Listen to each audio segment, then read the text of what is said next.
The recording is started. Hi everyone, my name is Naga Erakoni. I'm like volunteering system design sessions. I'm working as a senior software engineer in one of the companies.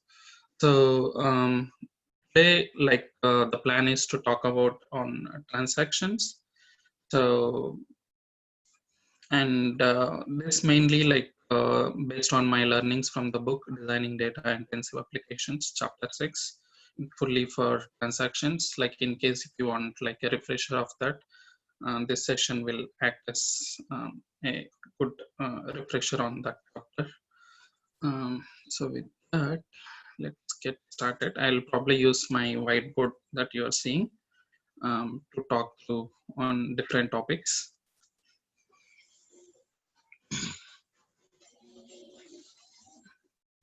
As you can see today, with transactions, like we definitely have to talk about what ACID means and different isolation levels. Like main key isolation levels are read committed, repeatable read, snapshot isolation, and serializable.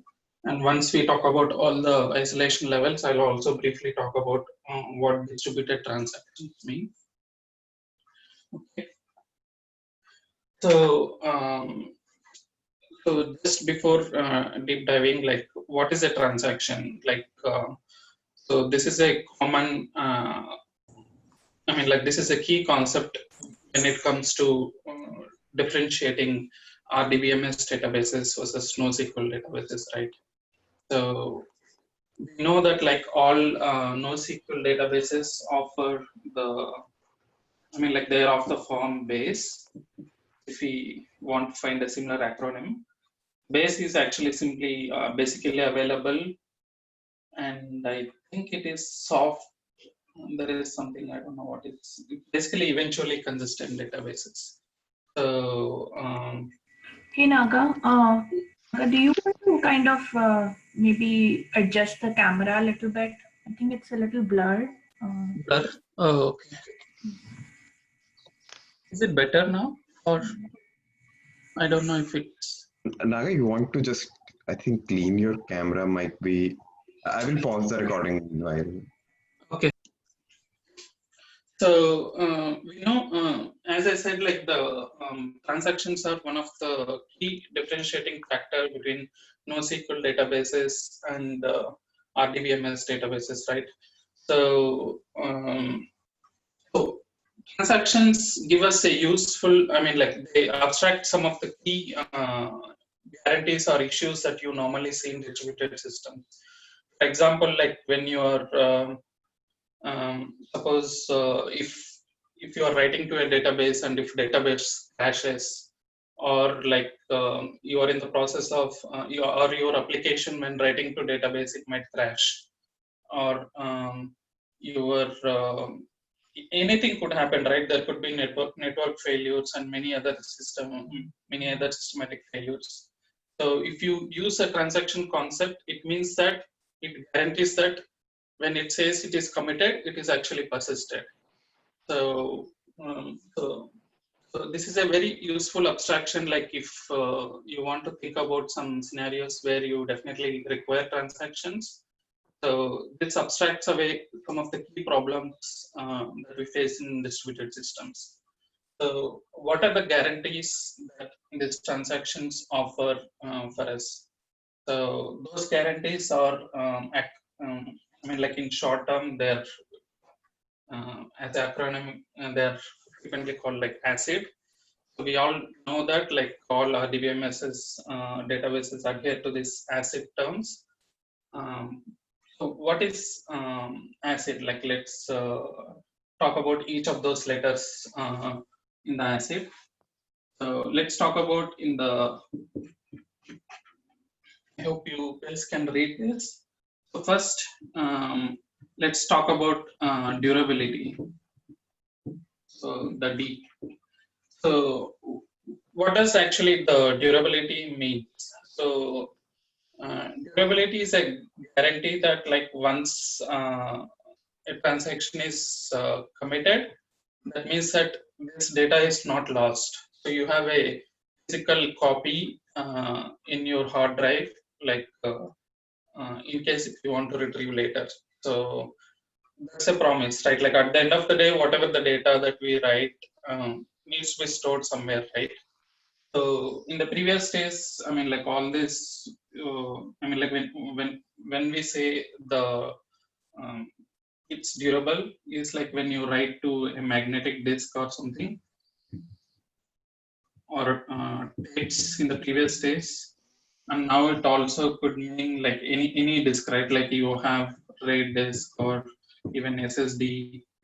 Now it means like whenever you write data to any of these disks, it means that your data is permanently stored. And how does normally the databases guarantee this promise? Like how does the transaction guarantee this durability promise? So any ideas? We talked about this in one of the data structures that power databases in one of the previous sessions. So it's basically we know that like all. Somebody wants to speak? Through write ahead log? Yes, correct. So if you see, all databases maintain something called write ahead log. So this write ahead log is a concept like before writing any data to your databases, they maintain some log. So it's kind of append only. So they just write any row that you are writing to this write ahead log before actually updating the actual tables in RDBMS database. So as they commit here, then only they actually respond whether like the commit success or failure or depending on that. So once this is persisted, this is actually in your file system, in your hard disk already. So this write ahead log. So even if your system fails during, say that like your transaction has been committed to this write ahead log and your database responds success to the transaction, and if your database crashes at that point, when it actually recovers, it actually reads anything pending in this write ahead log. That means that it has to commit those in the start during the startup time. So the data is not lost anywhere. So that's how they guarantee this durability. So next thing, let's go on to some other promise. Any questions on this? Yeah, Naga. So I have a question. If so, the transaction starts after write ahead log, is it? Or what if what I mean to say is, what if while writing on WAL, the information gets corrupted, or we are not able to write due to some failure? So what happens then? Then transaction is aborted, like it's not success. Database does not tell you that it is succeeded. So database returns success only after successfully writing to write ahead log. Got it. What happens if the hard disk crashes on your system? After it is written to WAL log? Yeah, and before it's committed to the database. So yeah, that's what this data. Suppose that you have some. Is there some replication factor? Like, is there a way to like make sure if it's written to the WAL and it's not like committed to the database? Like, how do they ensure that the durability factor?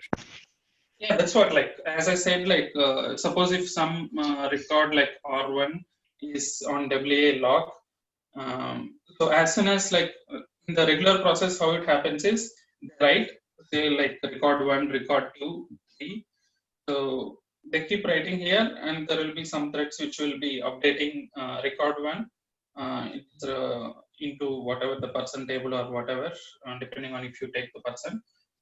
As soon as it successfully writes, it removes the entry from write ahead log. I think the question that she's trying to ask is different. That I think we are talking about just one disk. I think she's asking that, like, if the entire disk fails, probably how is going to get replicated to the other system. So I think So if entire disk fails, then I mean, like in these days, I mean, like this is considering all the one disk, right? How the guarantee is. So if you talk about the RAID disk, it internally replicates depending on the which RAID you choose. It stores some redundant copies. Suppose if you take the RAID 6, it actually it tolerates up to 1/3 of the failures. So if you in the current distributed systems, what we can actually do is, if you have committed to one disk in one region, suppose we have this is one region and this is one region, maybe you can say that when you commit data to two regions at least, your durability is guaranteed. If you have that kind of promise, then at least like even if this fails here, you can actually restore from the other place.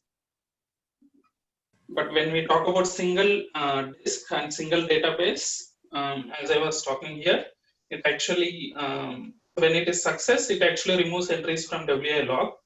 If there are some entries in WA log and it crashes, it means that whatever the entries in WA log need to be are pending to be returned to database tables.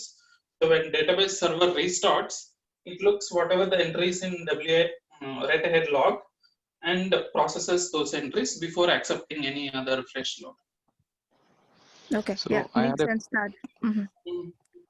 I had a question regarding this. So let's say, you know, one of the disks in the cluster has failed, right? And the database is basically using, you know, replicas.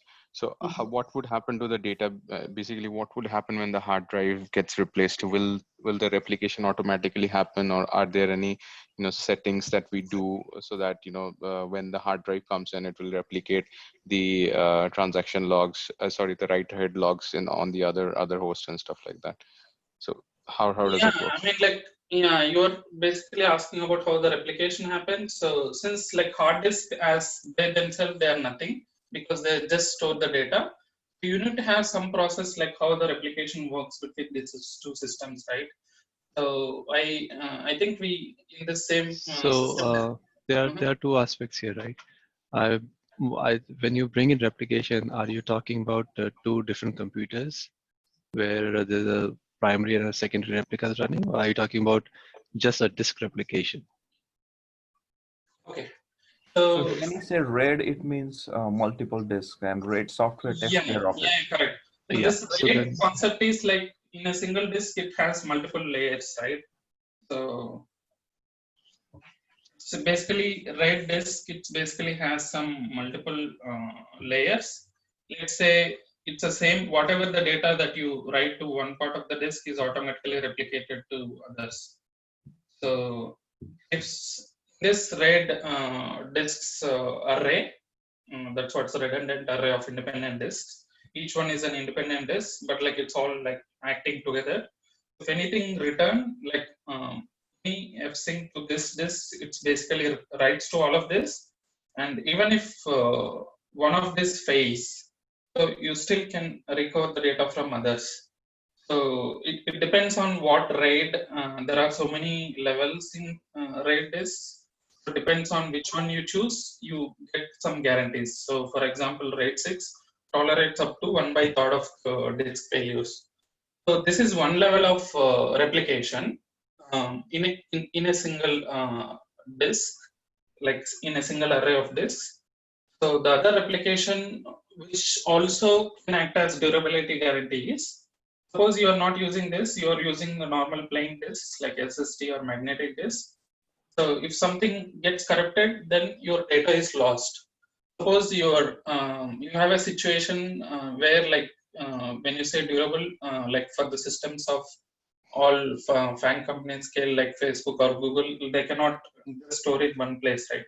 They need to have at least one another place in some other region, or like that. We have so many replicas, but at the high level, when they say committed, it could mean like in one region it's committed, then it automatically synchronously replicates to other region at least. Then internally they may have again many copies. Again asynchronously they may replicate to many regions. So, but what I'm trying to say is, when you say something is durable, you need to at least have some copies like of disk. Again, like in the worst case, we can you store in all this two regions at least. If the worst case, some earthquake comes, like both data centers are corrupted, then your data is lost. We cannot do anything about it. So this is like we are trying to guarantee as much as possible in the current world. Like, does that make sense? Yeah. So in practice, what often happens is that like within a region, there are something called availability zones. Yes. Right. So for distributed systems, what local durability is like within a region, if there are, let's say, 3 availability zones, those are written synchronously. Like of those 3, if 2 have committed, then that transaction is considered durable, right? And then across region, this replication happens asynchronously. Yeah, that's generally for considering the performance. Yeah. Again, there are like trade-offs between how we want to choose. So you can say that like even one region, if you store like in another copies, though it is synchronous, you have the risk of losing some data. Again, it's a trade-off, right? Yeah. So I think so. Of course, there's a trade-off between writing synchronously and the throughput. If you choose to commit synchronously across replicas, so performance is going to slow.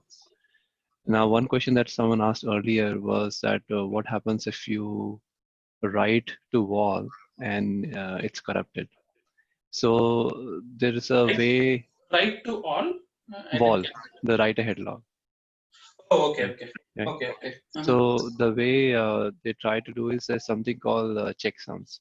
So they compute the checksum in memory before they write, and then persist that to the disk.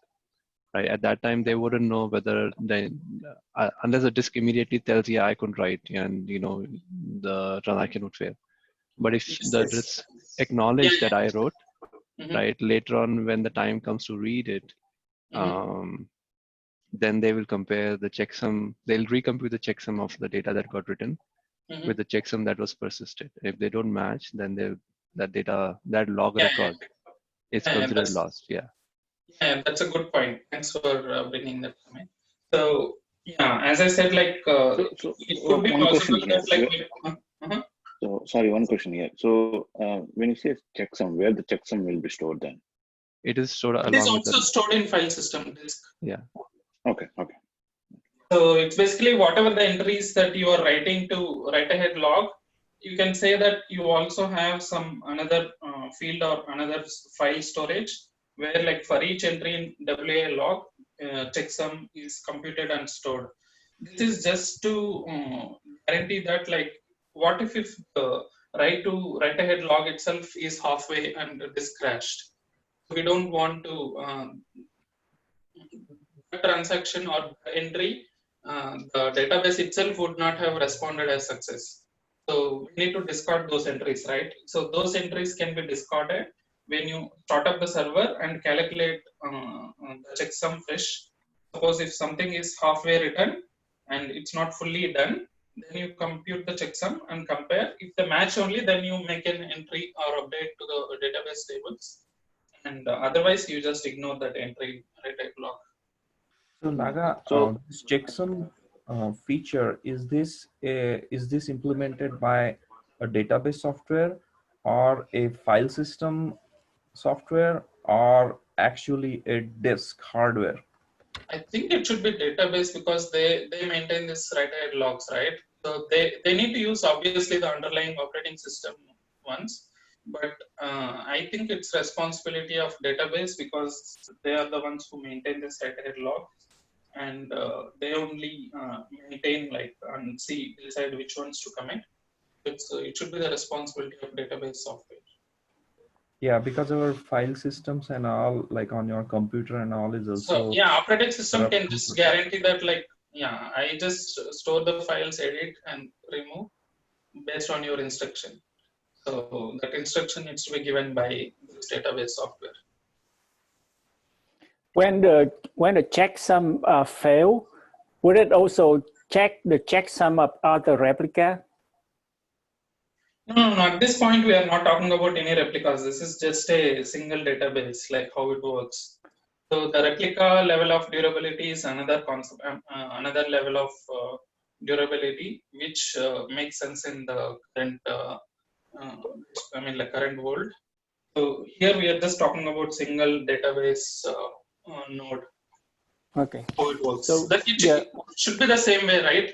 Again, you can go back to this, how the replication works, like we talked about replication in some other session. So, but I'm thinking only the checksum, of the file stored locally have a problem, right? Because there's some write operation that overwritten locally, but on the replica, checksum still correct. No. Just don't bring all replication, because whatever the replication, how it works, how the other database gets in sync. This write ahead log is only there in the masters, or whatever the master nodes. So in general, when you talk about other database nodes, they are slaves. They just simply accept whatever the writes passed by the master. So they don't have this similar concept of write ahead logs. This concept is only for the masters which are accepting the writes. So yeah, I don't want to spend a lot of time here. We have a lot of things to talk. We are already 20 minutes since we started. So if any questions, you can post me on the chat, and maybe I'll be happy to discuss and learn.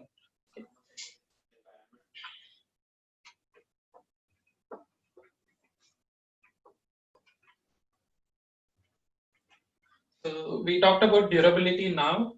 So let's talk about atomicity now. I'm just going in random order. We'll talk about I in the last, because that's where we have all these isolation levels.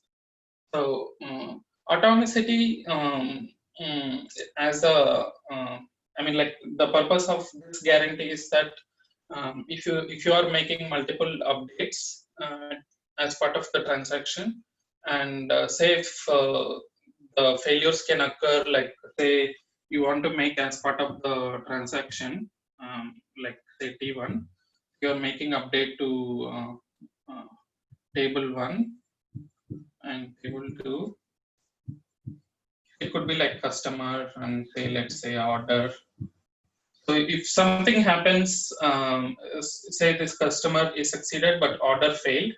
So in this case, we need to roll back this first one, customer update, and abort the whole transaction, right? So that's the idea of this atomicity. So either like whatever the updates that you have as part of your transaction, either all of them happen or nothing happens. So that's the idea of atomicity. Suppose if your transaction is, so this is an example of multi-object transactions. So you have, so it involves at least 2 or more objects, right? So in single object, suppose if your transaction involves only making update to customer table, if this is succeeded, then it's as good as this atomicity is guaranteed. So, but what if it's halfway, you're making an update, if something goes wrong, then also you abort in single object transaction. So the main guarantee of atomicity is that it just assures that either all of them happen or none of the updates happen. So when we say none of the updates happen, if some of them are partially completed, then you need to abort or roll back. That's what we do, right? So this is the guarantee of atomicity. And so in the book, they also talk about some naming confusion, right? In general, when we say something is atomic, atomic word is actually used to refer like it is the very smallest operation that you could actually do in a like in a system. Like it can be an atomic increment, like if you want to increment some database.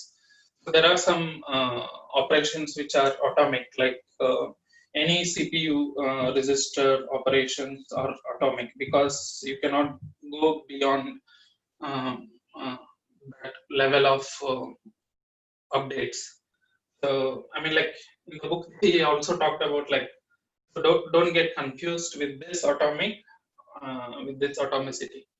So these two are different, just to clarify.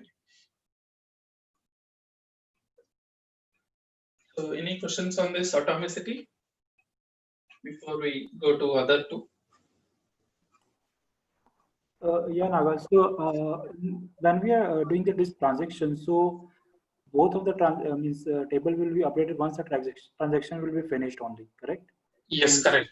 Mm-hmm. So some kind of a log, logs we have to acquire on those ones, right? Means transaction will be doing that one. Yes. Hello. I didn't get the question. Yeah, tell me. So I think the question was maybe somebody who was asking question. You can repeat it. Sure.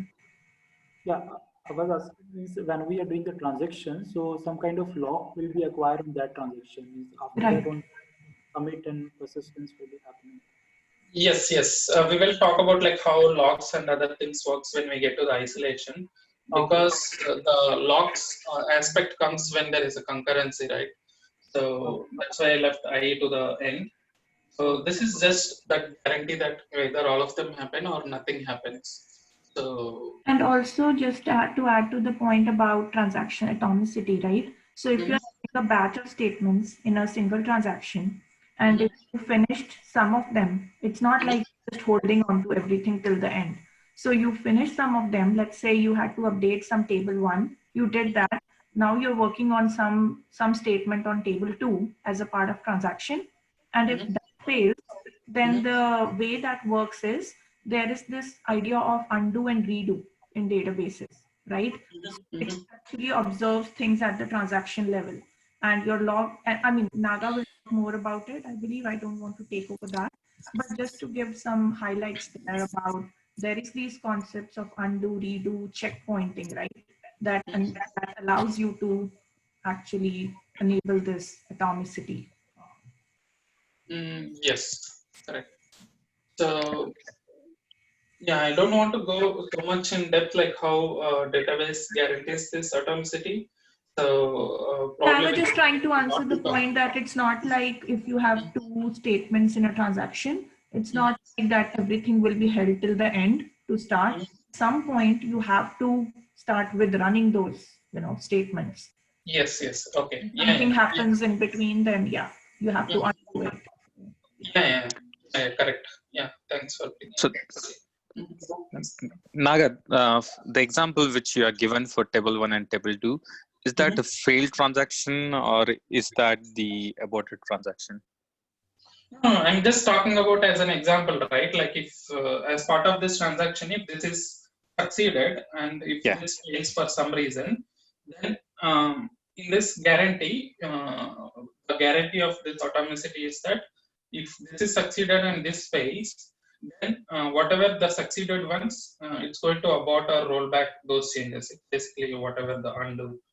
So you need to undo this customer table update so that like this transaction can be safely aborted. So that's a guarantee of atomicity. So I was just trying to explain the concept. Only if all of them succeeds, then this transaction can say successfully commit.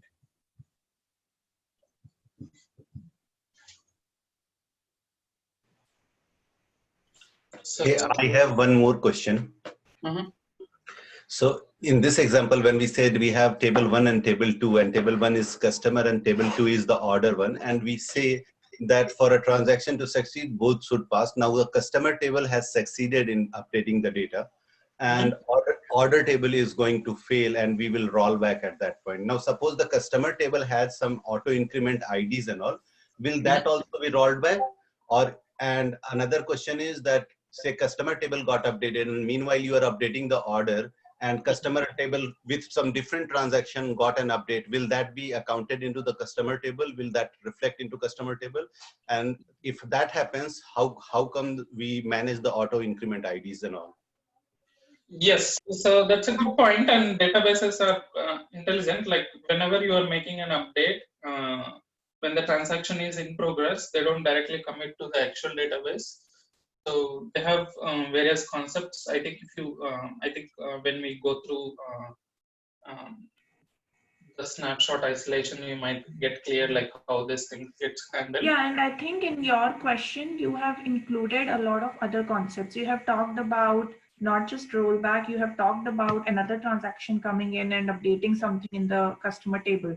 That brings the point of isolation, right? Yeah, that's what like, yeah. Cannot, So all yeah, these concepts like will automatically get clear like when we talk about each isolation level. Yeah. Because so as you can see, I also highlighted what kind of issues that we see. So whatever you're speaking, maybe I think we can park these questions to the end, and if that is unanswered, maybe we can revisit. Right? So one thing in SQL Server, identity values will retain even if the transaction fails. Just to answer that. So it depends on the. Like, it doesn't get incremented. That's what even I'm trying to say. So suppose if your auto increment was up until this point. No, auto increment commits. So it runs as a separate transaction. Even if you roll back your, I mean, if it in our system, there are a lot of failures, and always it happens that we get gaps in between identity values. So we see that day in, day out. So we have that identity misses in between because of failed transactions. So that's a valid question. Just answering that. Yeah, okay. Yeah, that's a good point. And when we say this ACID guarantees, not all RDBMSs work in the same way. So each one, suppose SQL Server just implements this repeatable read or like read committed by default. It depends on what isolation level you are using, and like accordingly that performance matters, and also the number of whether these things can happen or not. Those things also come into picture. So it depends on what's your default isolation level there. So there are many factors which come into account, and yeah, in this book, if you read like this Designing Data Intensive, he clearly points out like how databases implement each of these isolation levels, and naming issues between repeatable read and snapshot isolation. And there are so many issues, like not just this, like I'll probably talk about those later.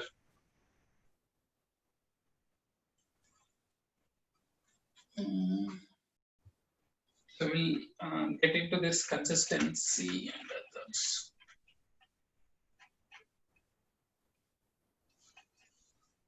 So another guarantee that we want to discuss is consistency. So I have one more small question regarding the atomicity thing. So basically what I was asking is, does atomic operation internally performs a transaction? Atomic transaction? When we do atomic update or something like that, does it internally? We are not really doing atomic update. Atomic is just the nature, right? The way we are. It's just a concept. Yeah. Yeah, but does it internally do transaction? I mean, it's part of transaction guarantees. So when we say transaction, all of this four come into picture, not just one. So just keep that in mind. So when we say, so when we say transaction, it's like a set of steps that we want to execute, and atomicity is one of the behaviors that we ensure that when we execute the steps, this is the behavior that we would ascertain. That's what it is. Yes, correct. Okay, but how does it when we do atomic update, how does it internally ensures that there wouldn't be any bad updates? For example, so just don't get confused and bring other concept, because we are talking about transactions atomicity. You are telling about atomic update. So even I just want to point out that even NoSQL databases offer atomic updates. So like Redis has the atomic increment, and even DynamoDB has something. There are some atomic updates. Those are not transaction atomicities. They are just. I mean, there's some other. Atomic updates are different things. Okay. Got it. Yes. Yeah. So yeah, these are different concepts. So just don't confuse. Yeah. And Naga, also, as you mentioned earlier, that all the atomicity that we consider in programming environment or languages is different from this database atomicity, because earlier when I was studying, I also got confused a lot, like because we are used to using the concurrency inside the programming languages like Java and all, and there are also atomic updates, atomic string. Yes. Yeah, that's what like in that's where the true atomic comes into picture, right? Like if you are in a concurrency environments or multi-threaded, your atomic operation is where like a single thread can perform at any point of time, right? So yeah, I mean, like if you want to truly, so I gave an example of CPU register, like an atomic increment where you one of the thread performing that update. So that's an example of atomic operation. So yeah, I mean, like you guys can read about that. Since our scope is today transactions, like let's not bring other concepts. Let's talk about what is relevant. So with consistency, again, this term is also very overloaded. So in the perspective of transactions, Martin Kleppmann claims that this is not truly part of the database. So though we say it's part of the database guarantees, so he says this is not actually part of the database, because if you think about it, it even makes sense. So who is actually maintaining this consistency? So this before going and discussing about all that, so what consistency means in terms of the database or a transaction? Suppose that whenever you are making an update to some of the tables, so databases, let's say it's in state 1 at this point, and whenever we make any update, it goes to state 2, right? But if the transaction has multiple updates, let's say this transaction is making to from table 1 and table 2 and so on, like as soon as you make this update, do you call this as a transfer from state 1 to state 2? No, because you wait for all of this transaction to finish for it to move from state 1 to state 2.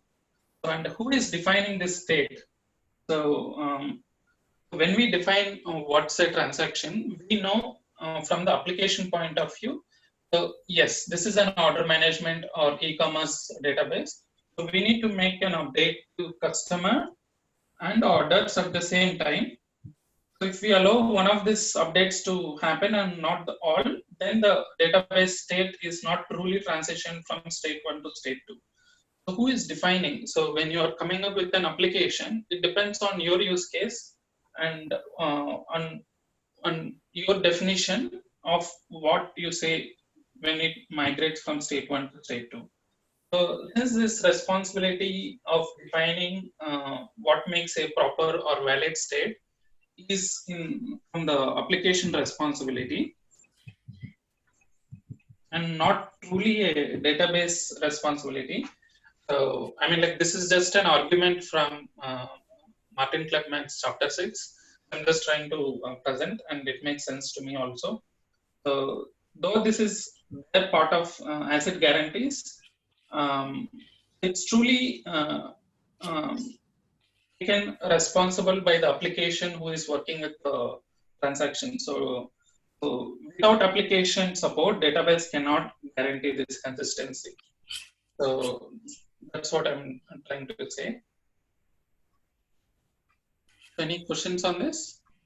So, and again, we should not confuse this consistency with the CAP theorem consistency, because here it's talking about transaction, right? So moving from one state to other state, like how you define that. So that's how you define this consistency is because of how you update data in your database. So the CAP theorem consistency is different, where it discusses about the like whether strongly or the other. I mean, like it can be related, but not exactly. Any questions before we move on to our favorite isolation?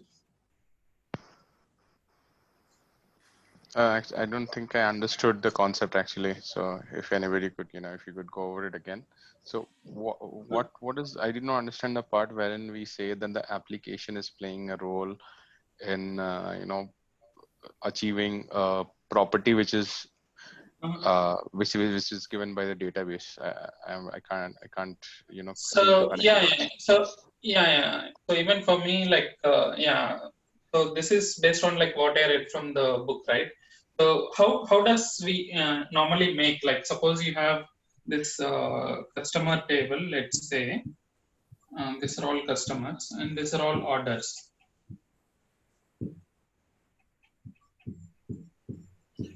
So whenever you in the transaction, suppose you are updating both customer and orders, right? So customer placed an order, so you are just making an entry here that customer C1 placed an order O1, and order O1 is for some item 1 and whatever the price and etc. So in the transaction, who defines this, that this two only when you make a successfully entry into customer and order table, only then your database is in a consistent state. So can you, so in other way, so can you call a database consistent that only when you make a customer table entry and just call that database is in a consistent state if you are working in this order management system? No, right?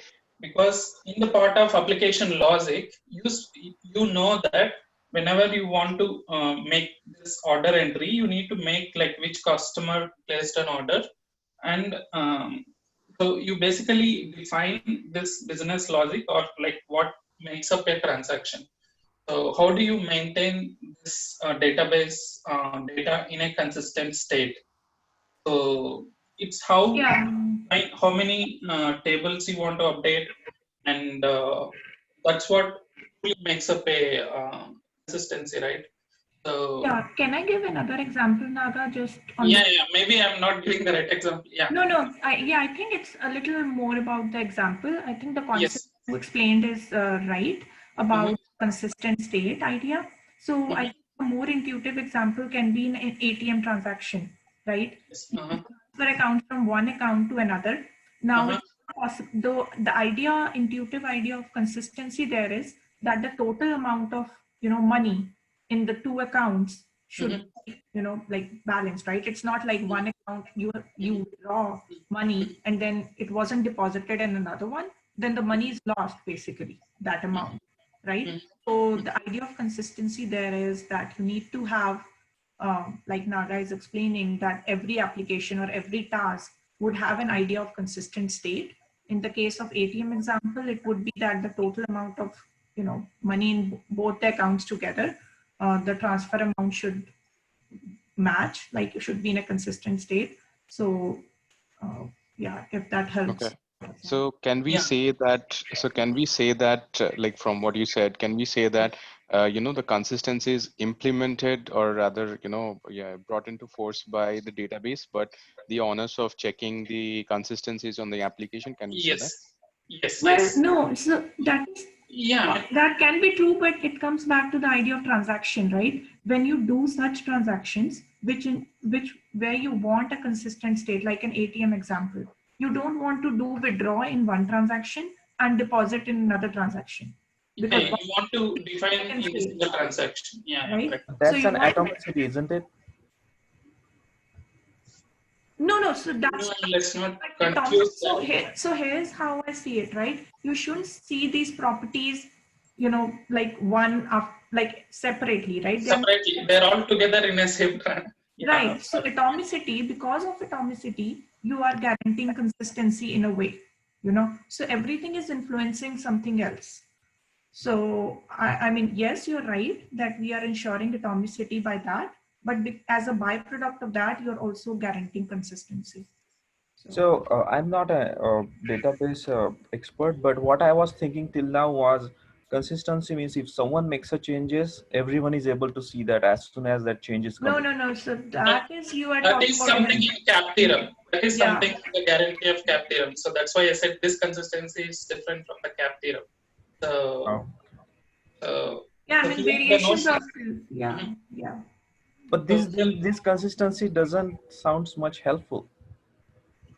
no, I mean, like I think we'll get to it like when we go through different examples.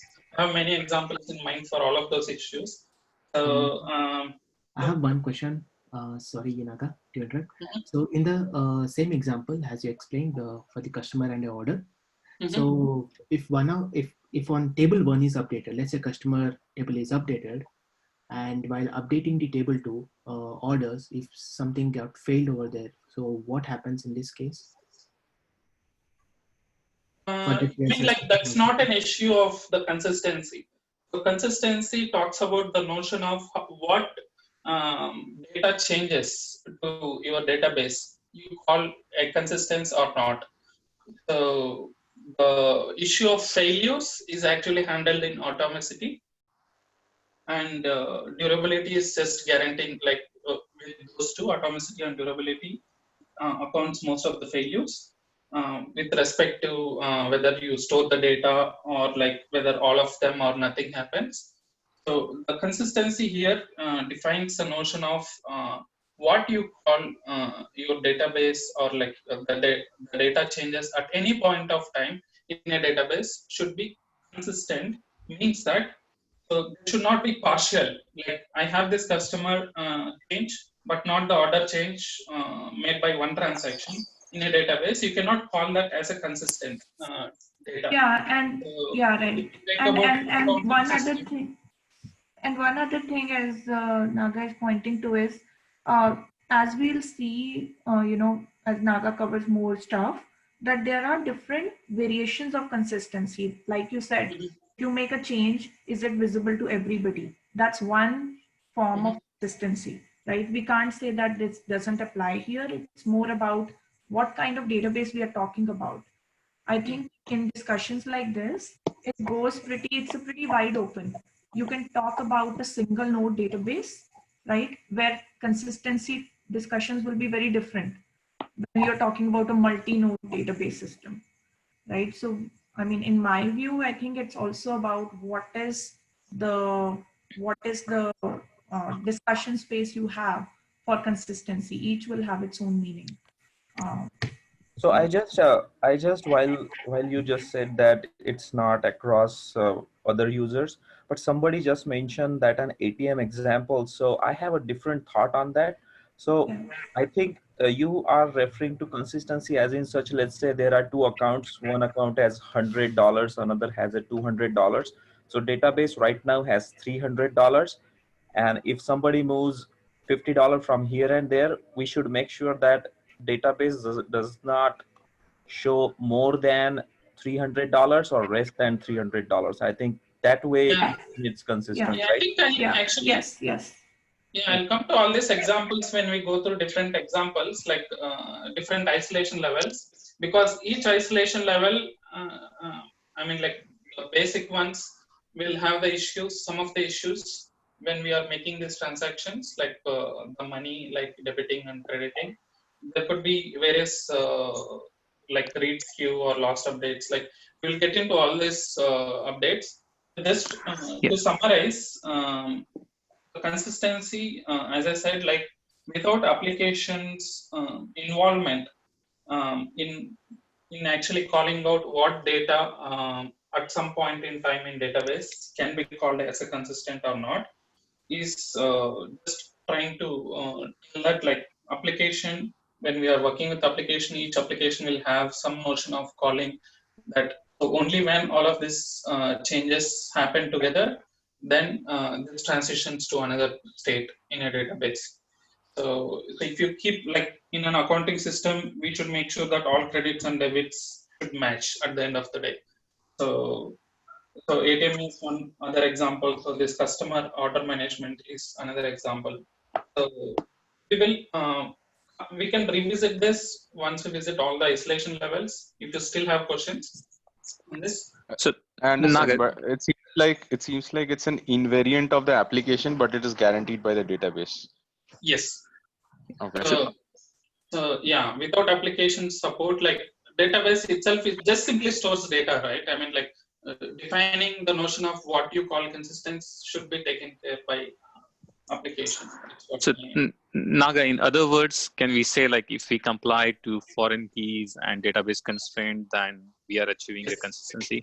Yes, that's one form of. So who defines those constraints?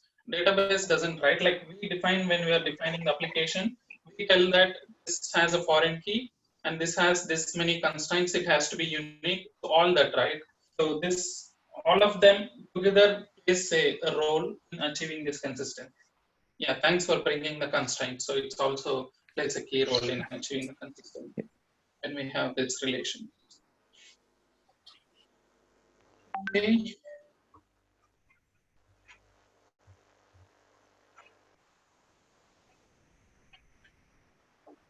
So the last guarantee of transactions is isolation. So this is where like it has like so many different levels of implementation, right? So isolation is a guarantee where if you have, this mainly comes into picture, this guarantee only when you have concurrent transactions. So what if multiple transactions are trying to read or write, or a combination of read and write? How does the database handle this all other properties? So this isolation is actually guarantees that though you have multiple concurrent transactions, database guarantees that their effect is same as if they are executed serially. So even if you have multiple concurrent transactions, their effect guarantees that it's actually as if they are executed serially, one after the other. So that's a main guarantee of isolation, and we will look at different isolation levels that different databases implement, and we will look at each isolation level, what kind of guarantees they can do and what issues come into picture in each of those isolation levels of different database implementation. So just to summarize, like if somebody asks what is isolation, so you can just briefly tell that like if you have multiple concurrent transactions, it I mean, like the database internally guarantees that the result of this will be same as if they're executed serially, one after the other. So we will look at different isolation levels again. So this is just like a high level. We are just wanted to explain.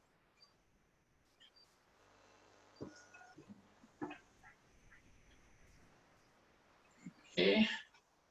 So the isolation levels, as you see, the first one which we are going to talk about is, somebody else wants to talk. Any question before I go to the isolation levels? Yeah, Naga, actually, I had one regarding isolation. So the early example which we discussed regarding counters, right? So there we had discussed actually those counters are not written to disk until and unless all the transactions are successful. So just consider there are two transactions, and in both of the transactions, the auto increment functionality led to a 5, suppose in both the cases. So when in case the data will be written to the disk, at that point of time, there will be a class for that unique ID. So how is that actually managed? Yeah, we'll get into that. Like, let's talk about each of those levels. if you still don't see that is answered after we finish different isolation levels, then yeah, we can revisit that. Please park the question to the end. So the isolation levels that we'll talk mainly is like read committed and repeatable read or snapshot isolation, and serializable. Those three are like quite, I mean, like those three are the major ones. There is something called read uncommitted, which is yeah, not truly supported. I mean, like at least like most databases start with read committed. So before talking about the first isolation level, read committed, so let's talk about some of the two issues. What if this was not there? Like if read committed was not there, the worst case was read uncommitted, right? So if you are reading any uncommitted data, suppose if some transaction is updating to some two different, let's say this is the timeline of the database, and if some transaction is making change to, so if this is X database, this is Y, and if this transaction 1 and this is transaction 2, suppose if this transaction makes some update, X is equal to 1, this also makes, this transaction also updates Y is equal to 1. So if some another transaction 2, suppose this transaction is committing around this timeline. So this is a transaction 1 and this is a transaction 2. Suppose if this transaction reads a value after this is the change is made but not yet committed, right? This commit is going to happen at this point. So this transaction 2 wants to read some data from this X. So if you read data which is not yet committed, then this is actually the dirty read. It's called as a dirty read.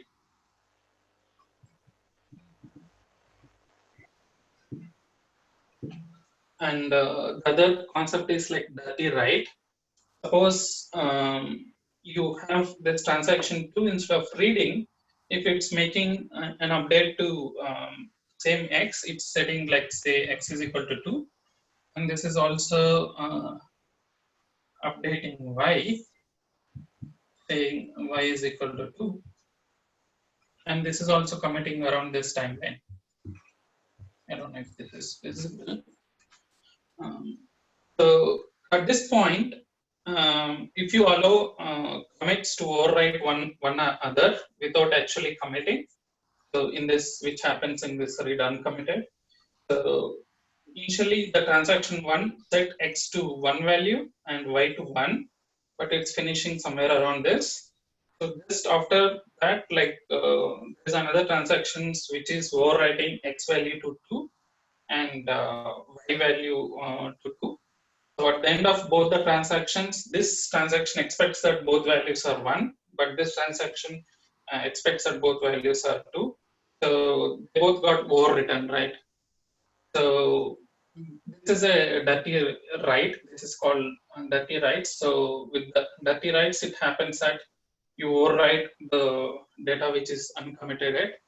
That's why like most databases won't implement this read uncommitted. So I just wanted to explain what is dirty read and dirty write. Hope this is clear.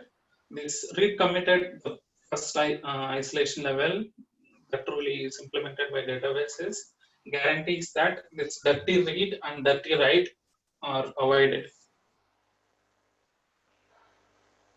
Hope that is clear.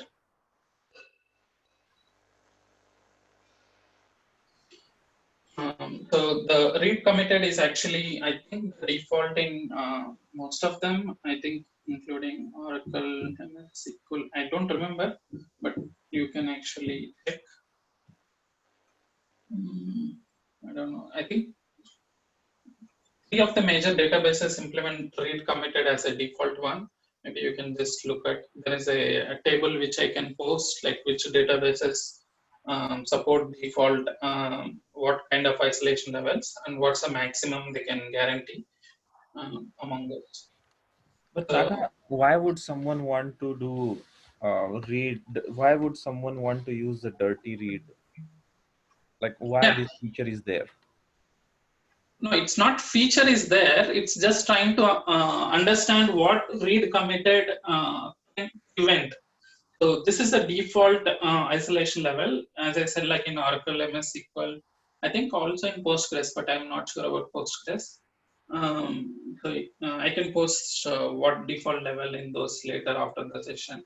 So what I'm trying to explain is it's not kind of a feature, the kind of issues which are being avoided if you by default adhere to read committed, which is defaulting all kind of SQL databases. So that means just trying to understand what default isolation level, what kind of issues they can prevent. So one of them is dirty read and dirty write. So those two issues are prevented by the basic isolation level itself, read committed. So it's not kind of a feature, just trying to explain what issues they avoid. We will, I'll get to reads queue just in a moment, and we will see that is not handled by read committed.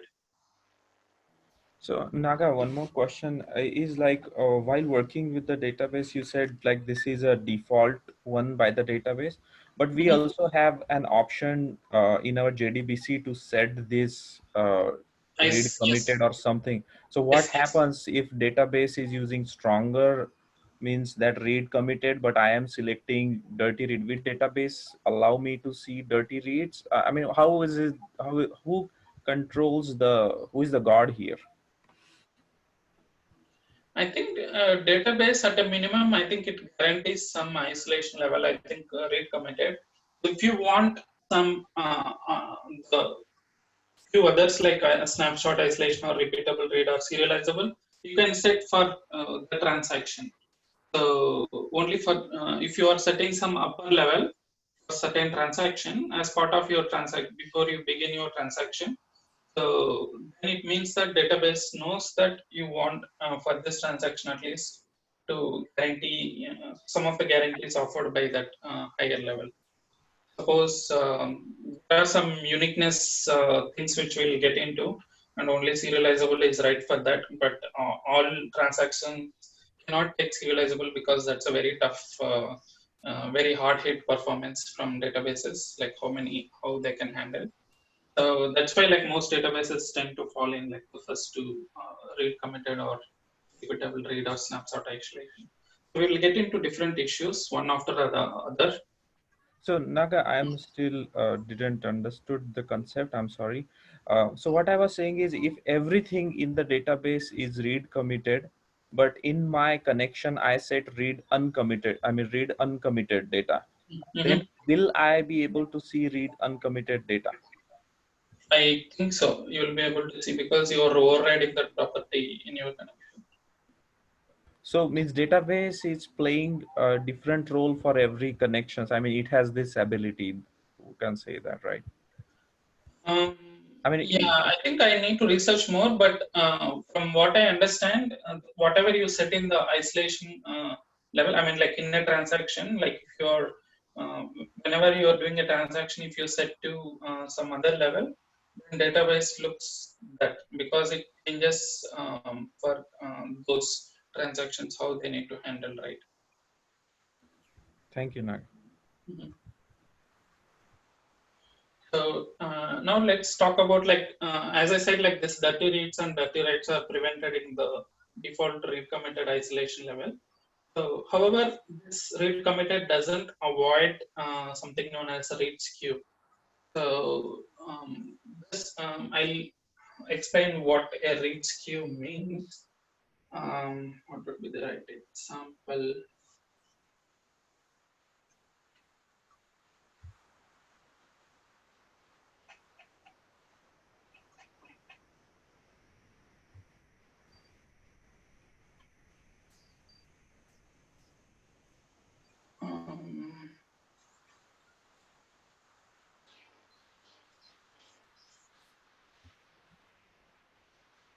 suppose like if let's forget about this y now. Suppose this transaction is actually making some change or like reading this x value, which we, let's say this is initially 1, and there is another transaction, let's say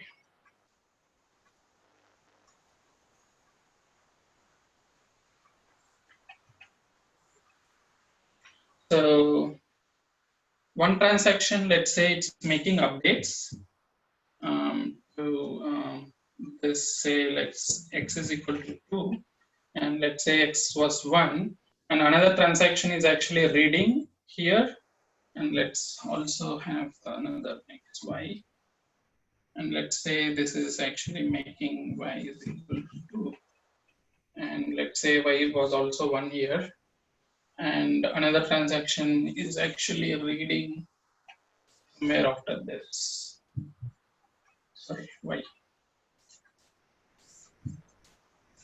So here it's actually read of x and read of y. Sorry.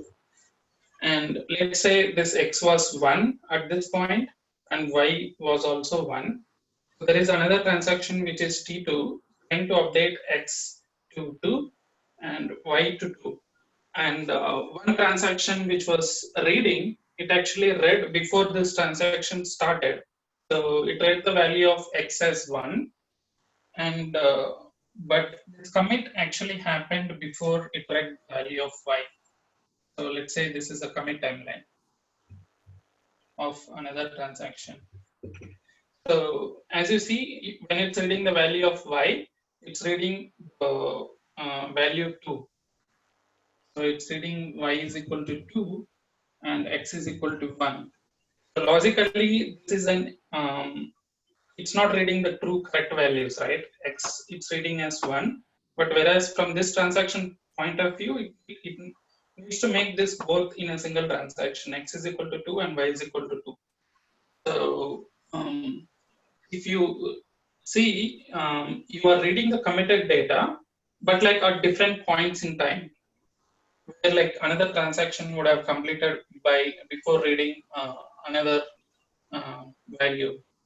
So here the state was inconsistent, right? Like if this was account, if you take like this is account X and this is account Y. If you want, if you suppose if you are transacting some amount, like let's say if you are I think if we take that example, it will be clear, right? Suppose you have this 500 here and 500 in another account. If you are transferring 100 from here to here, so here it would have been deducted, but like in other place, it's not yet credited. I think this is still 500. And let's say if you are transferring, if this is actually deducting the amount from here, let's say x is equal to x minus 100. And let's say this as y is equal to y plus 100. So this would have, this it reads as 500. I think this example is little better. This is the example which is there in the book also. So this y is actually 600. It's, as you see, like the total balance was like 1000. If these accounts belong to the same person, if it's transferring from one account to other. If you see the data which is read is actually in inconsistent state. It's returning as 1100 instead of as opposed to 1000. So this is possible. These read skews are possible. Let's say if you are taking a database snapshot, like which involves reading all the database and making as a backup, right? And as a database backup, or if you are having some analytics queries which are like very, or any other long running query which takes more time. Suppose if you are reading a lot of data, it happens that read only transaction happens for a lot of time, and before that, like there could have been other transactions should have been committed. you are reading each table data, like say this X data at some point and Y data at some point. So this kind of anomaly is called read skew, and it happens in this default read committed. So that's what, like, I think whenever you are taking a backups or running some analytics queries, this isolation level is not enough, because that could create an inconsistent view of the data. So do you mean that while we're reading, the writes are also allowed in the read committed, isolation level? Is that what you're saying? Yes, I mean, like, what was your question? So when the reads are happening, writes are allowed, yes. Okay. But Naga, in this case, isn't the application responsible to read it right? If we already know that, so if you look at it, if you read Y alone, the value is right, right? And Yes. only when you compare it with X, the value of Y seems to be wrong. So, Yes, like we correct. discussed earlier, it's a responsibility of application to make sure what all to read, to make to look at the data as consistent or not. So from the, yeah, but like another thing is, from the application point of view, you don't know whether this another transaction has occurred in between, right? I'm just executing some long running query. I just want to read all the rows in the database. Let's take that as an example. So you don't know, like, in between some writes came and happened. So the data that you read before the transaction and after the transaction could, as a together, could result in an inconsistent view without your knowledge. Okay. Probably the read also should be like a transactional read. Yes. So we will. I don't know if there is a concept like that. But actually implemented. We can actually look at how read committed is implemented. But just trying to say that this anomaly is possible in read committed isolation level, and when you move to next isolation level, this avoids that read skew. So if you go to the repeatable read or snapshot isolation, so this issue is no longer seen, and we will see how that is taken care. But Naga, you said this read skew issue comes into read committed type of isolation level. Yes.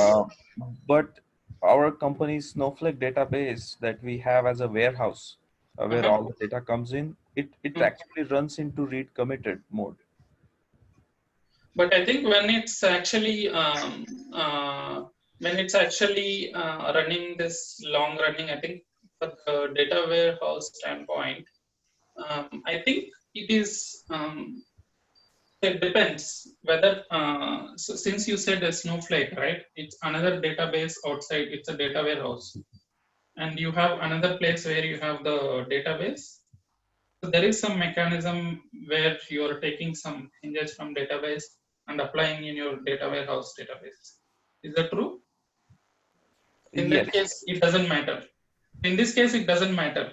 Suppose if your database house queries are happening in the same database where these writes are happening, that's where this issue comes in. So if you have some mechanisms to replicate or sync these changes or apply these changes in another copy of database, which most data warehouses do, then you don't get into these issues. But like most small size or medium size, they don't actually go for another copy of database, right? Like, yeah. I mean, great point, Naga. It is an analytics database, and it gets the data from OLTP. So I think it never faces this issue. That's why they set it up to read committed. Thank you. Yeah. But yeah, this OLDB is actually, they are meant for only read only, right? So write only transactions happen in the primary database. So that's another thing to note.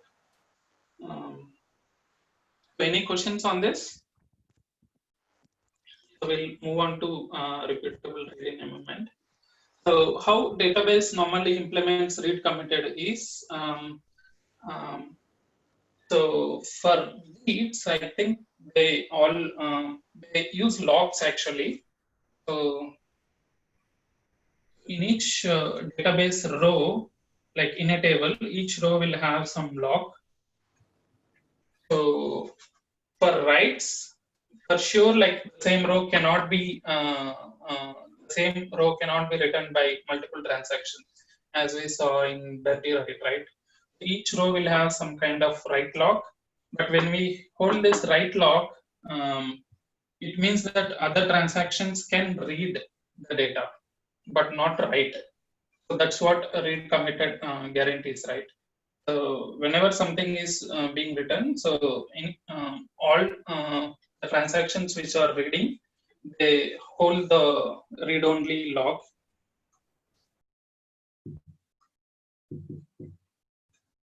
But for write, I think they use a write log. So I think that's how they implement it. So they'll have lock at each row level, and you can read more about how the read committed is implemented. But generally use a lock at each row level just to avoid multiple transactions writing to the same row. Yeah, we use MySQL, and MySQL calls it as shared locks and exclusive locks. Yeah.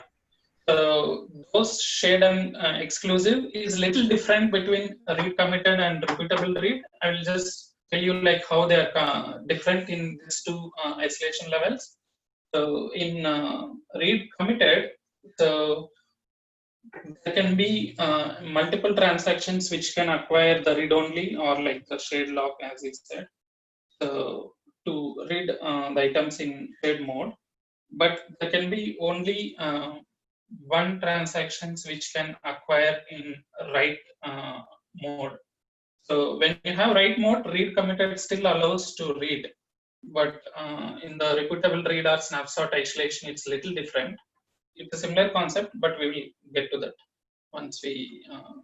I think upgrade of lock happens, right? Yes, but that's in the snapshot isolation. We'll get into that. Yes. So as I said, like we are done with read committed isolation. So the repeatable read or snapshot isolation. This is a some naming confusion, I think. So as I think Martin Kleppmann, when he explains, so he claims that both of these are almost same, like repeatable read or snapshot isolation. Some databases call it as repeatable read and some call it as snapshot isolation. But like this snapshot isolation is a concept which was recently came into picture in 2000. So before that, this repeatable read was a concept in all databases. So historically, all this RDBMS actually were derived from IBM System R. This is kind of a parent RDBMS system which was founded in 70s, I think. And here, I think it's called as repeatable read. And that's where most SQL databases call this isolation level as repeatable read. But this snapshot isolation was a technique implemented for a similar guarantees without much overhead of this locks and other stuff. So this repeatable read follows this similar lock concept like read committed, and it's little performance overhead. But this follows a different approach, snapshot isolation. And that was based on some technique in, I think that was a technique they founded in 2008 or something. You can actually find about it. And they both actually offer the same guarantees. They avoid the read skews, so they no longer have the read skews. So let me talk about how they work.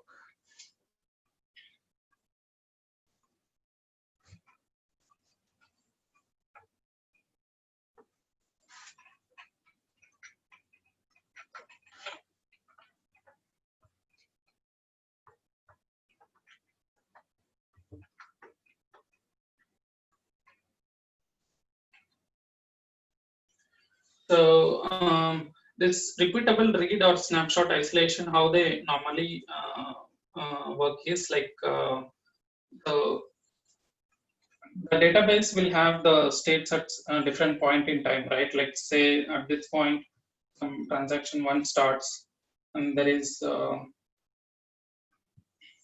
another point like transaction 2 starts, and there could be another point where transaction 3 starts. For each of these transactions, like there is a timeline when these transactions are started, right? It could be within some milliseconds. So the way how the snapshot isolation works, I'll explain. So when this transaction spanned, when it started at this point, there is some data state at this point of time, right? So at this point, whatever the transactions that have been committed, and yeah, till this transactions, till this, whatever the database state was. Suppose this, let's say this state was S1. So it makes an exact copy of this entire database and calls it like say this as one snapshot 1. And this snapshot 1 is actually used by transaction 1 to make any updates or deletes or whatever this transaction is supposed to do. Similarly, at this transaction state, there is another level. Let's say this as state 2, and it makes a similar copy of another snapshot. Let's call this as snapshot 2. And whatever this transaction 2 is supposed to do, it makes this in this copy. So similarly, for transaction 3, its state is different. So let's call this as S3. This is like different database states. So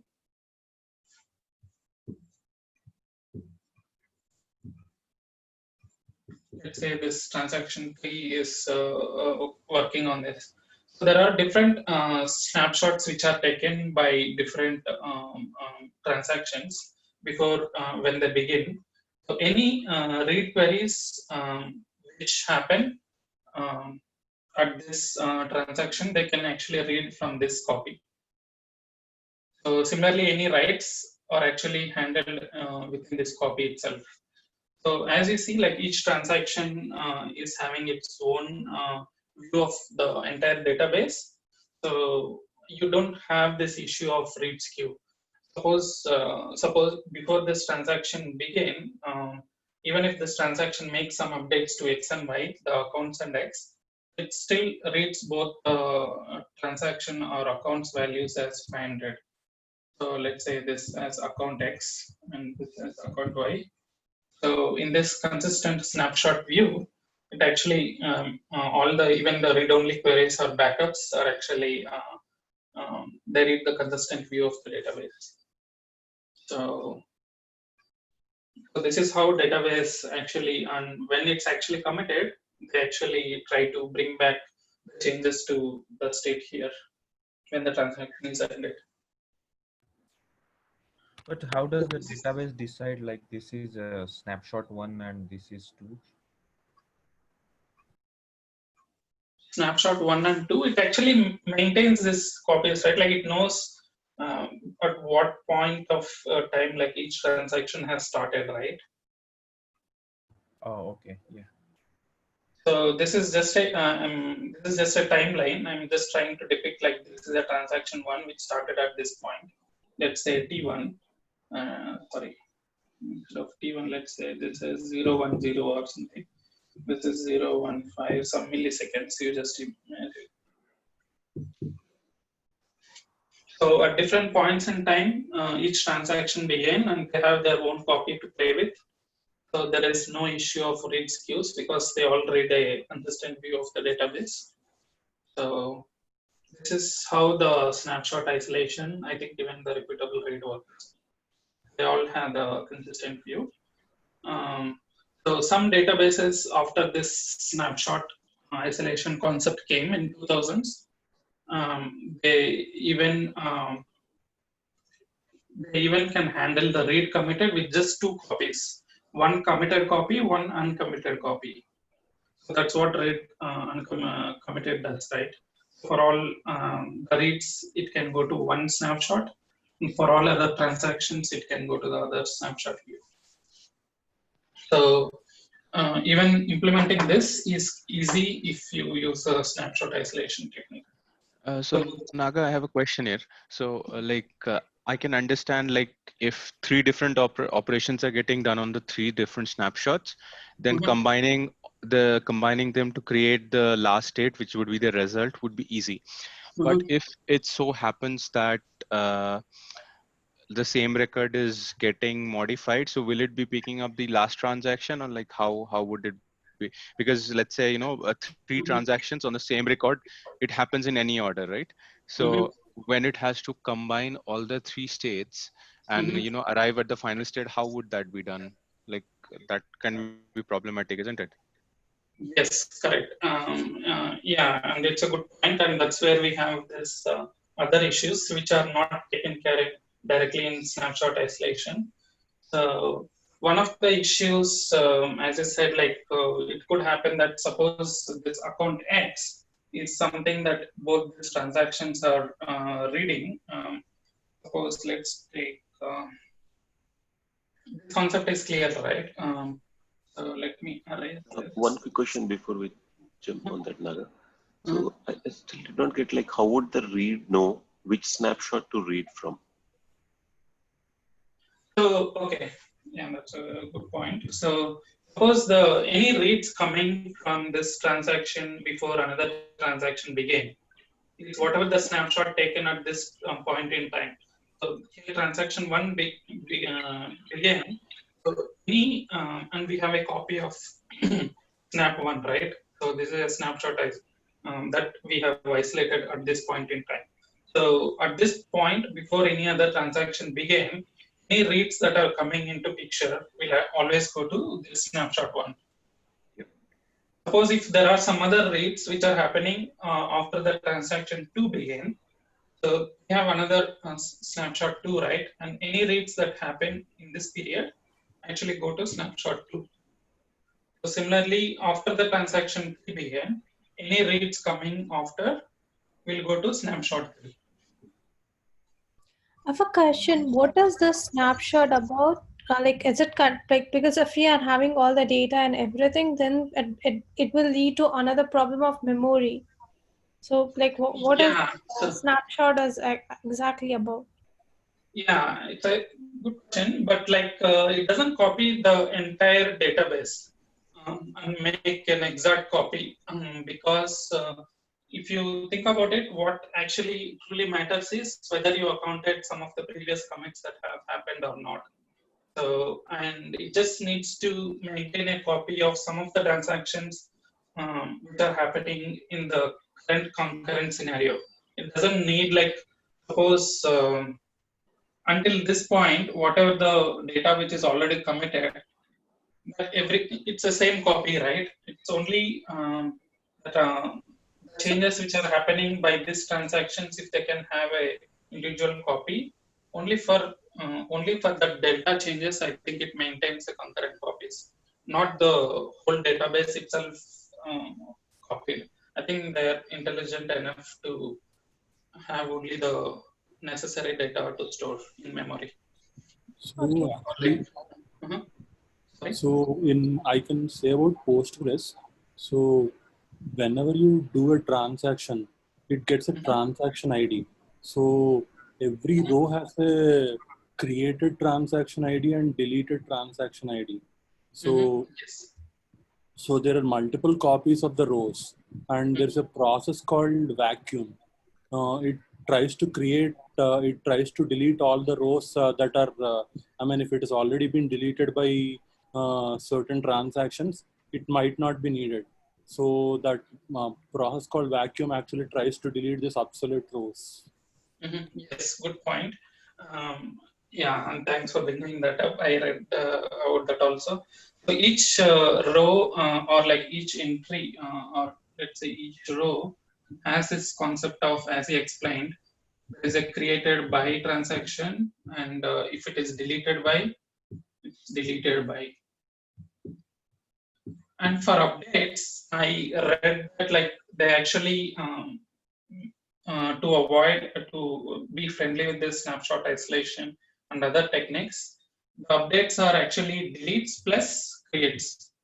So if you are making an update, it actually says that you deleted the previous one. So the previous version of the object is like say deleted by, suppose this transaction one is deleting some entry. It just says that it is deleted by, and it creates another entry for the same with the same record copy, and along with the changes, it creates it's created by transaction one. So there will be some two entries. One at this point in time, whichever transactions need to read, which is not deleted by this transaction, can still read the same row, but the deleted by is not yet in place. So it can still read the data. So as he said, like we have this two rows which are hidden, sorry, two columns which are hidden, called like created by and deleted by, and there will be some multiple copies of those rows depending on how many transactions are playing with the true. So you'll have multiple copies of the same row depending on how many transactions are playing with that. And at some point in time, as I said, there is a cleanup or there is a cleanup activity which goes and sees which may have been deleted or updated. So they will actually go and delete the absolute ones which are no longer necessary. So at this point in time, if whatever the transactions have been finished, you can clean up those, right? So periodically, I think databases will have those cleanup processes. Okay, thank you. That's good. But Naga, is this really a true copy of each and every updated or deleted rows? Because if someone starts a transaction like and it is running for like 10 hours, will the database keep the copies of all the things that have changed or deleted between those 10 hours till that one big transaction finishes? So only so as I said, like this, you have this transaction one, right? Like at this point, if you have a snapshot, and if some transaction is reading this database state for 10 hours, then you definitely need to have the same copy for the transaction, because any other transactions which may have been completed, suppose this transaction 2 and transaction 3 and many other, like even if you have transaction 4 and many others which are completed before this finishes, then there are some other snapshots, right, for each of these transactions which are created.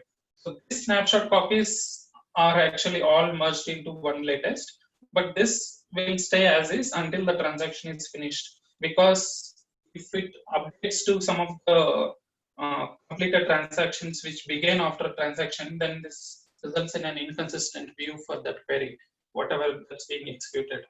So database does some merging. As I said, like when that merging or cleanup happens, that result is actually snapshots are reduced.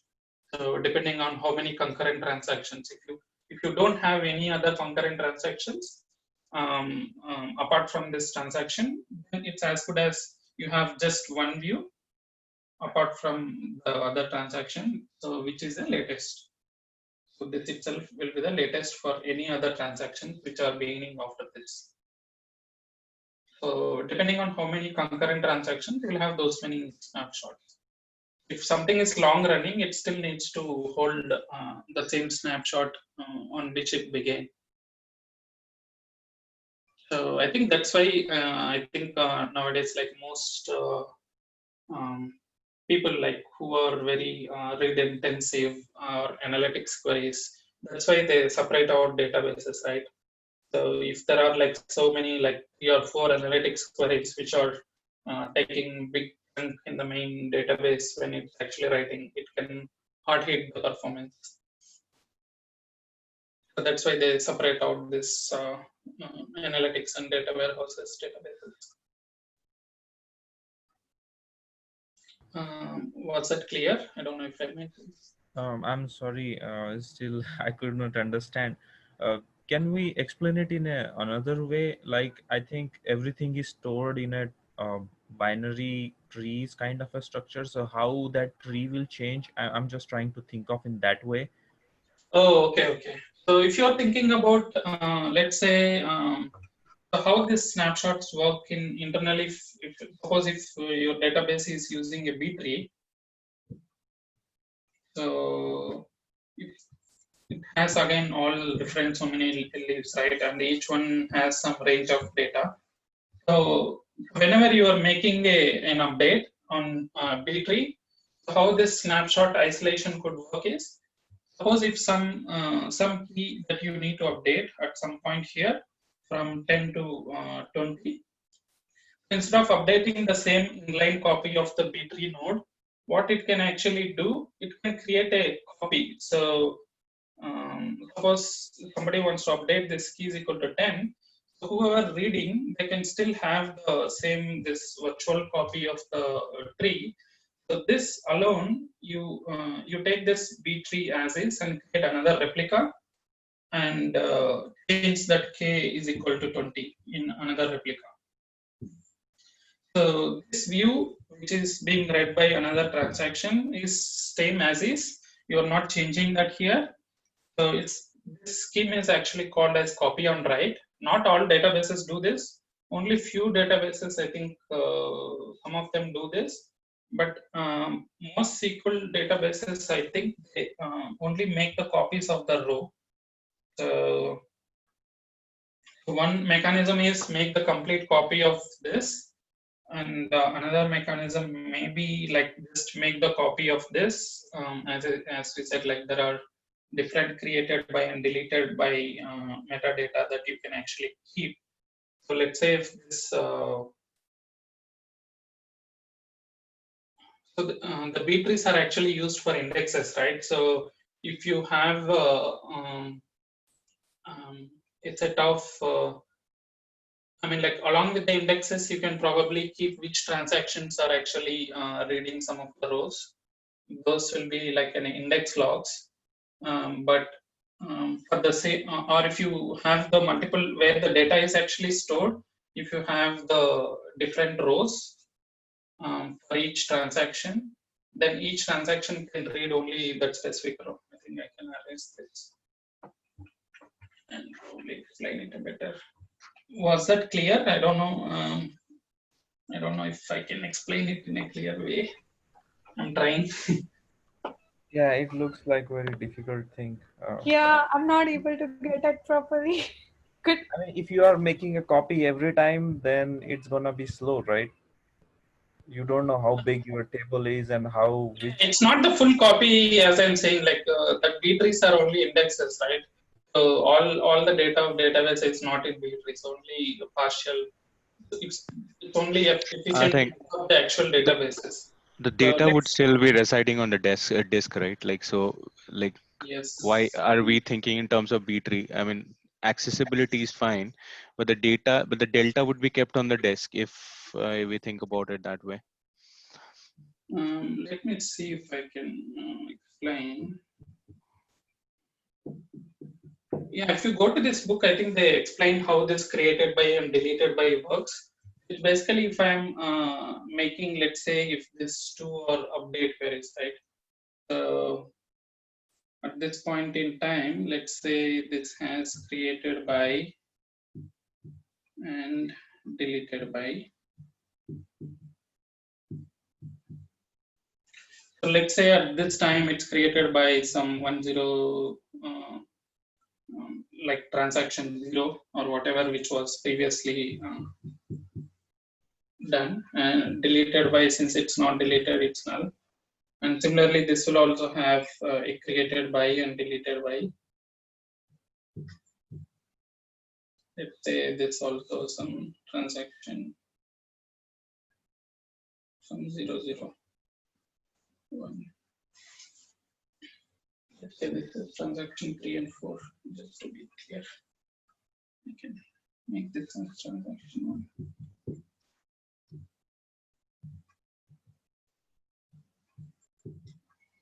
Let's say this is null. If we have a transaction 1 which is trying to update, so let's also have some val which is equal to 10. This is some value which is equal to 20. If this transaction is updating say x at this point to, let's say, x is equal to 50.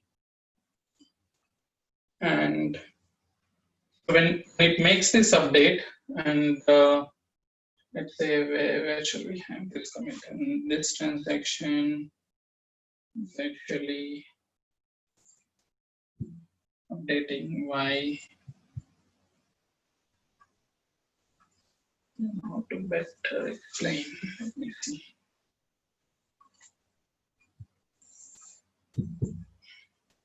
This is setting y is equal to 25, and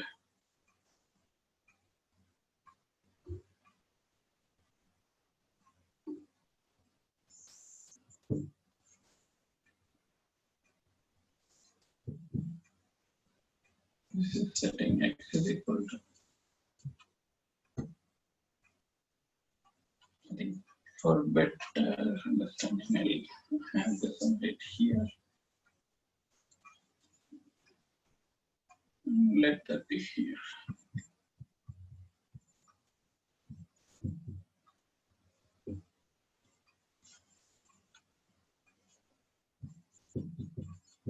When it's actually updating some value x is equal to 15, so it actually can database can actually change at some point created by this transaction. Now it needs to update to transaction T3, right? So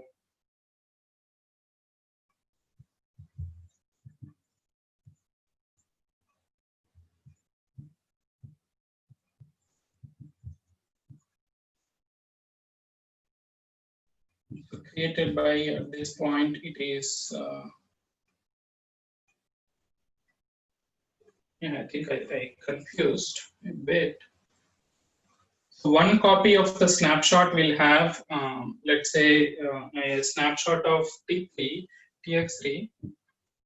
Let's say this is TX3 snapshot. Will actually have created by is equal to this transaction 3, and similarly deleted by. I think I'm not explaining correctly, but each transaction will have its own copy of this deleted by and deleted by. So if they are playing with the same objects, then and let's say if this commit is somewhere here, this commit is here. So this actually, since this is an update, it actually says it, yeah, it needs to update deleted by also. Yeah, I think it's, I think I'm not explaining correctly, but it actually uses these two fields. It actually marks at this point, if you say x is equal to 15, it actually marks deleted by x, and the value was 10. So wherever 10 value was there, the created by and deleted by. So wherever 10 was there, the deleted by will be TX3. And the created by was whatever the previous value. And wherever the value of 15 is, it inserts created by a transaction 3, deleted by null, because the latest copy will have deleted by as null. And similarly for y, there will be a transaction, since we are updating to 15, so the previous value of y was 20. So the 20 created by whatever the previous one, transaction 1, and deleted by the current transaction 3. So similarly, the 25 value, the new value, you'll have the created by the transaction 3 and deleted by null. So this is for one snapshot, the transaction 3 making an update. Similarly, the transaction 4 making this updates will also have its own copy. So you know which transactions can be read or removed based on whatever the snapshot that we are reading at that point. Was that clear? I don't know if I need to explain. So does this mean like for every transaction we will have a 2 copies? First is the old copy and the next is a new copy. Yes, correct. So only when during the cleanup process, only when it figures out that whatever the deleted copies, if no transaction is reading snapshot at any point, and we have a later snapshots with already this update, then it can remove this copyright. Okay. So Naga, I was thinking this is they call multi-version concurrency control kind of a thing. So is this Yes. Yeah. Sorry. Thanks for different or are they same? No, it's the same. So the snapshot, since at a point in time, you have multiple versions of your database snapshots at different points in time. So this snapshot isolation, this implementation concept is also called MVCC for that same reason. So multi-version concurrency control. So this is a technique that we are talking about now, and this is a technique used by snapshot isolation. Thanks for bringing that term. So I wanted to tell this, but like with questions, I directly came to the topic without explaining the term. So this concept of maintaining this multiple copies of the data or multiple versions is called MVCC, and this is a technique which all most databases follow when implementing this snapshot isolation.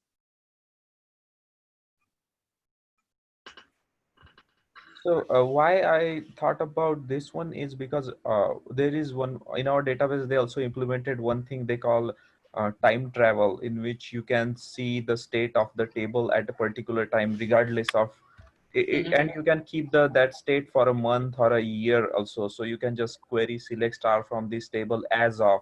So it's gonna give all the kind of a snapshot at that point of time before that timestamp.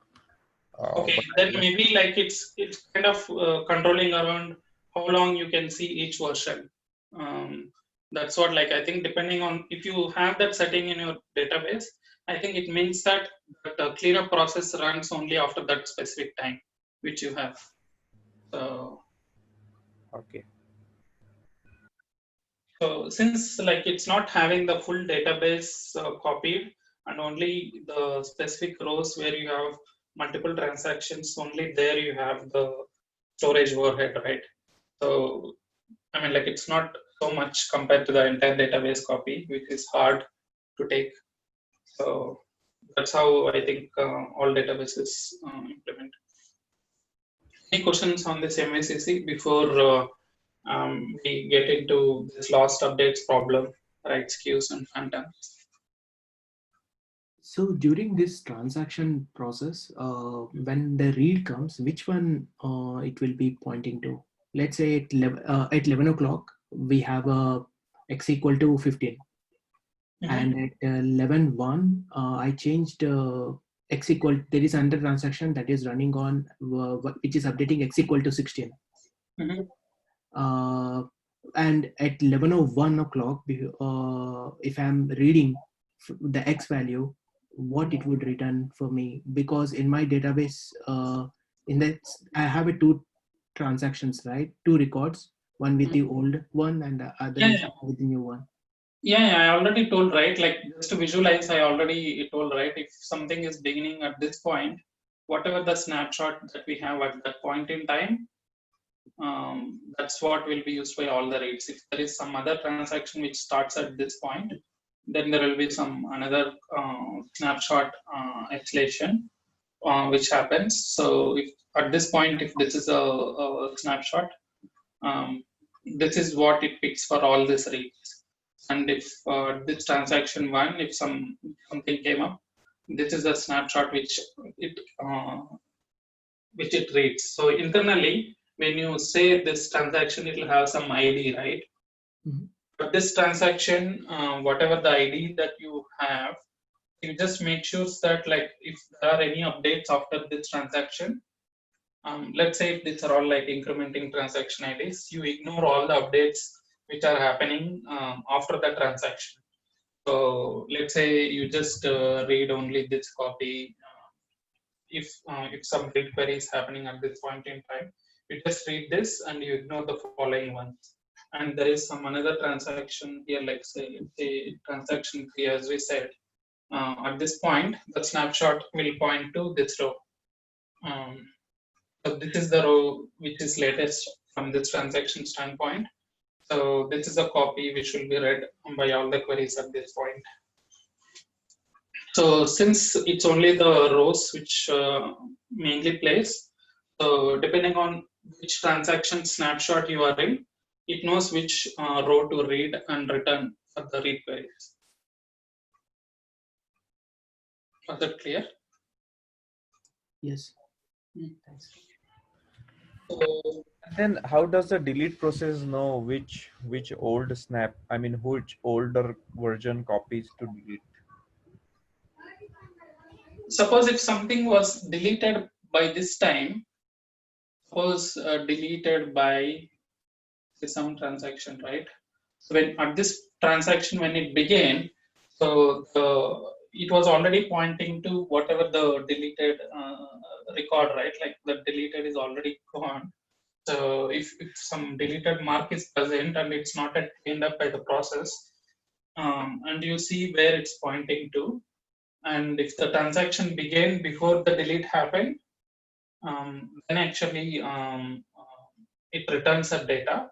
If the transaction starts after the delete has happened, though that row is there, since the delete transaction ID happened before the current running transaction, so though the row is there, it will not return that. Sorry, I'm not talking about the delete statement, but the older copies vacuum process that you mentioned, like it vacuums up the older copies that it has kept till now. Mm-hmm. I mean, how does that know whether to delete the copy number 1 or copy number 2? Oh, okay. So if during the cleanup process, what it actually does is there any transaction which is reading this row at this point, like, or in other words, are there any other concurrent transactions which are reading this? So if so, it won't. And do we have the next version of the copy which is already committed? If so, you can delete the previous one, right? Have only if you have 3 concurrent transactions and each of them began different points in time, so the worst case you have the 3 rows of the data, so all the previous rows would have been deleted. So you got what I'm talking about?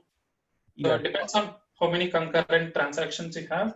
At the most it can have those many copies of the rows. Otherwise, it can clean up all the previous ones. Yeah. And one more question, like since we are already here, like how would it work if someone has started a long update statement and he has updated the data but has not committed the data yet? Okay. Then in that case, will it do this copy style? I mean, where is that data going to stay? Yeah, I mean, like if the update is not completed, I think it will. It may try to make this change, but I think this won't be visible. Whatever the row that the new transaction is being entering, the row might not be visible to all other transactions because it is not yet committed. So here we are talking about only the visible ones, right? How many visible ones you can have. So if there are some transactions, suppose if I have a transaction 3, which it is supposed to update some other entries also. I'll come and probably revisit this and see is the transaction is still in progress. If so, I can probably still have it in hidden mode.